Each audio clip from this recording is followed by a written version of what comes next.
prostitutas em bordéis são escravas roubadas de terras conquistadas da Europa, do norte da África e da Ásia. Elas são forçadas a fazer tudo o que seus donos ordenam. Acho que podemos dizer que as prostitutas com certeza eram escravas.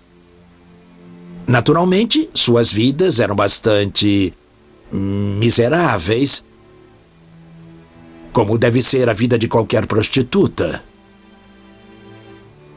Só podemos usar a imaginação e só podemos dizer que as histórias de miséria que caracterizam as imigrantes do leste europeu, que são escravas brancas no oeste europeu hoje em dia, não são muito diferentes das histórias da antiguidade.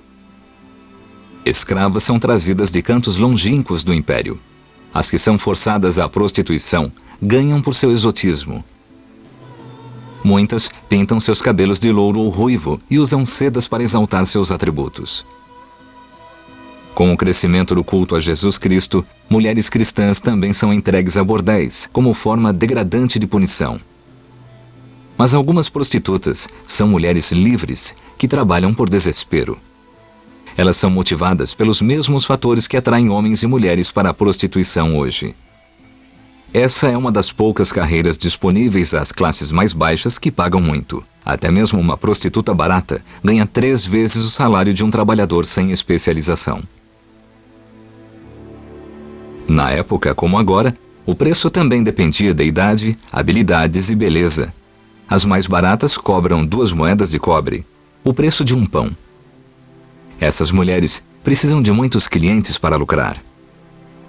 Uma prostituta cara atende 1 ou 2 clientes por dia e cobra grandes somas, até 10 vezes mais.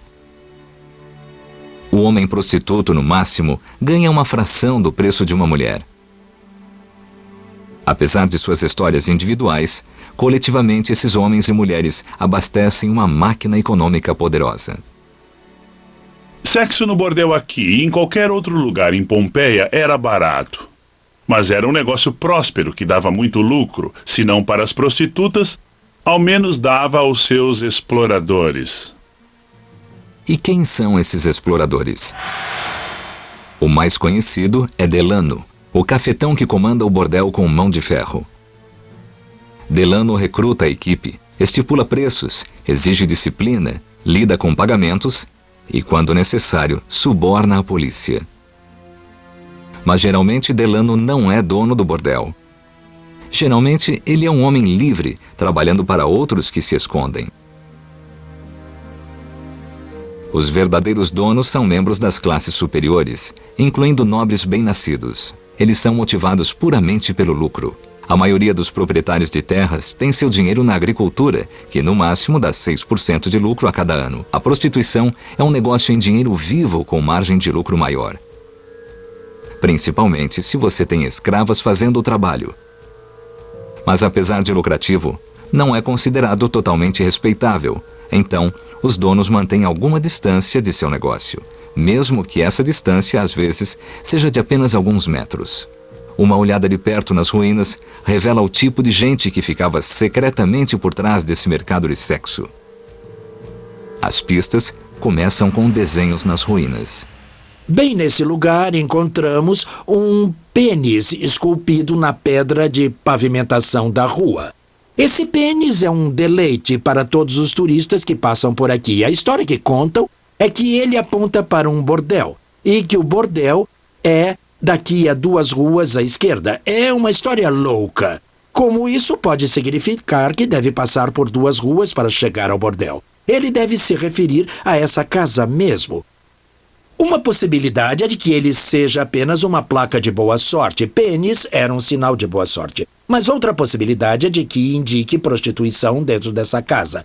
Para descobrir, vamos entrar. Essa casa tem um lado respeitável e um lado menos respeitável. Aqui estamos no átrio, entramos pela rua principal.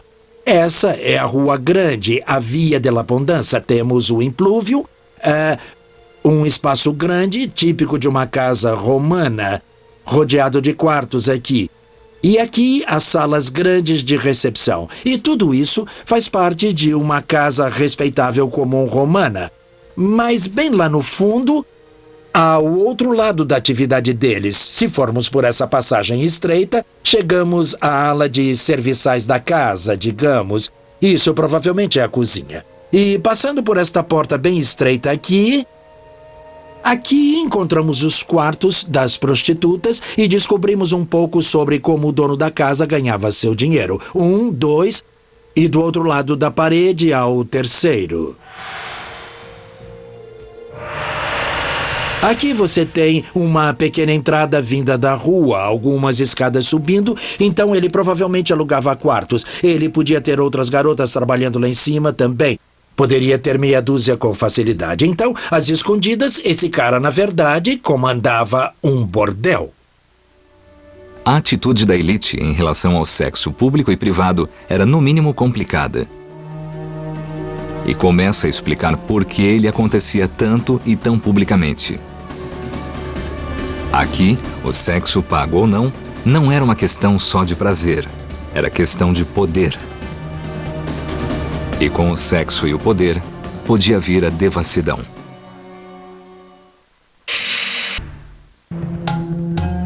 Novas evidências revelam que a cidade romana perdida de Pompeia tinha um próspero mercado de sexo.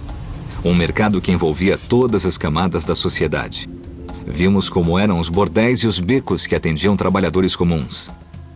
Mas como era no topo, no mundo refinado da elite?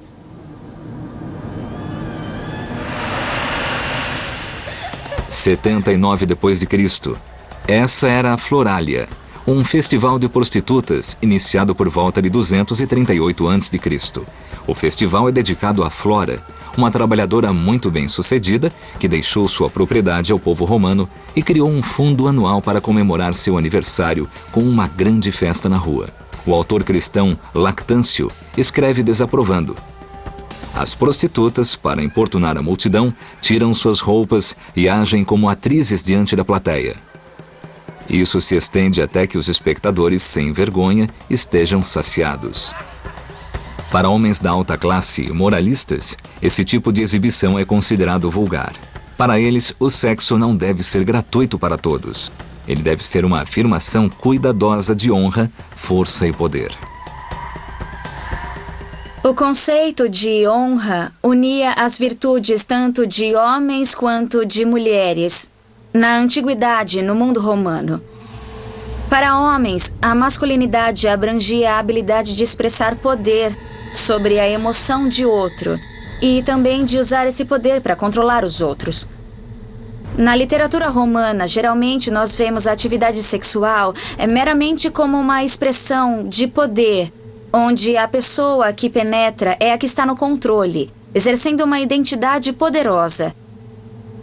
E a pessoa que está sendo penetrada é a que perdeu o controle e, portanto, tem um status rebaixado. Esposas são imunes a essa degradação, já que seu papel não é primordialmente sexual, mas social. Os casamentos acontecem para preservar status, aumentar riquezas ou forjar alianças políticas. Uma esposa romana é mãe, anfitriã e gerente da casa. Muitas delas raramente fazem sexo com seus maridos, mas se tivessem amantes, tinham que ser discretas, porque se pegas, elas pagavam um preço alto. O adultério era muito associado à mulher, mais do que ao homem. E já que o chefe da casa, o pai de família, tinha poder sobre a vida e a morte de todos os membros da casa, ele podia se aproveitar desse poder para punir a sua esposa e, se ela fosse infiel, sem piedade nenhuma. De acordo com a literatura da época, isso não as impedia. Mulheres de classes mais altas tinham amantes de todos os níveis da sociedade. Elas participavam de orgias, trabalhavam em bordéis e também contratavam prostitutos. Homem ou mulher, se você é membro da classe dominante, o comércio do sexo em Pompeia oferece muitas opções. Muitos maridos nem precisavam procurar além de suas casas. Há todo um submundo de garotas escravas fornecendo sexo. fornecem sexo até dentro da casa da família. E ex-escravas ofereciam um mundo de serviços sexuais. Isso era verdade para os níveis mais altos da sociedade. Mas o que acontecia no topo? As evidências em Pompeia mostram que alguns dos cidadãos mais ricos da cidade tinham desejos que iam muito além de explorar sexualmente suas escravas. No linguajar contemporâneo, são chamadas de swingers. Encontrei 7 exemplos de arte erótica explícita no contexto de casas particulares que sugerem não a presença de um bordel, mas de um clube de sexo. O dono da casa convidava seus amigos para a festa com ele e mulheres, provavelmente prostitutas, que eram trazidas para a ocasião. Geralmente o status dos donos dessas casas era bem alto. Estamos falando da elite de Pompeia. Pode não ser o que todo mundo fazia, mas não era nada ilegal ou sujeito a censura moral grave. Mas como sabemos a diferença entre um bordel e um clube de sexo particular da elite? Historiadores procuram pistas, começando com a acessibilidade. Quanto mais difícil fosse para encontrar o quarto, mais provavelmente ele seria usado para diversões particulares. Essa é a casa dos Setinori, é uma construção distinta da época. Um átrio duplo, um magnífico jardim em estilo parisiense, decoração rica para todo lado. E você pode ter certeza de que isso pertencia a alguém do nível mais alto da cidade, um dos magistrados. E agora, eu deixei os grandes espaços abertos, o magnífico jardim, e vindo para o fim desse corredor, chegamos a uma área completamente reservada da casa. Primeiro nessa área e depois em um pequeno cômodo. E ele é como uma antecâmara. Perceba que a decoração é muito bonita aqui. Está no nível do resto da casa. E, finalmente, a sala mais curiosa, que está cheia de cenas pornográficas. É muito interessante porque o tipo de cena é exatamente o mesmo que você encontra em bordéis. Só que a qualidade da execução é bem melhor. É difícil imaginar o dono dessa casa permitindo que esse quarto fosse usado como bordel. Até mesmo pensando nisso em termos econômicos. Quanto ele teria gastado com a decoração desse cômodo assim? Quantas prostitutas você teria que ter para ter retorno do investimento? E olhem essa imagem. Você tem Hércules aqui com seu cajado. Esse é o cajado de Hércules. E há 2 pequenos Amorini, 2 pequenos Cupidos. E eles dizem, vamos, Hércules, você consegue. Ele largou o cajado de seus trabalhos, está descansando e está na hora de sexo. Da mesma maneira que o dono da casa pode largar sua imagem pública, seus deveres e se divertir. Essa é a sala de diversões dele, mas não só para ele, porque, curiosamente, temos uma pequena janela aqui. O que significa que as pessoas podiam olhar e se deleitar com o espetáculo que estivesse acontecendo no quarto particular do dono da casa. Mas esse quarto não era só para uso do dono. A literatura da época nos conta que, às vezes, as esposas compareciam e os casais faziam orgias particulares para impressionar seus convidados. O historiador Maximus reclama de uma festa animada em 52 a.C., dada por um proprietário chamado Gemellus. Para cair nas graças dos magistrados locais, Gemellus trouxe 2 nobres e um garoto bem-nascido para a diversão. Maximus escreve: corpos eram vergonhosamente submetidos e destinados a se tornarem diversão do desejo embriagado. Mas a verdadeira reclamação de Maximus não era exatamente pelo sexo, era a maneira como Gemellus o usava tão abertamente para seu status social e político.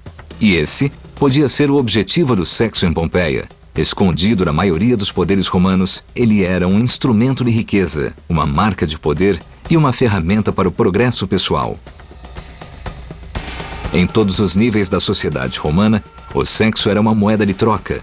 E se alguém seguisse o dinheiro, ele levaria a direções surpreendentes, direto ao imperador. Imagine um banquete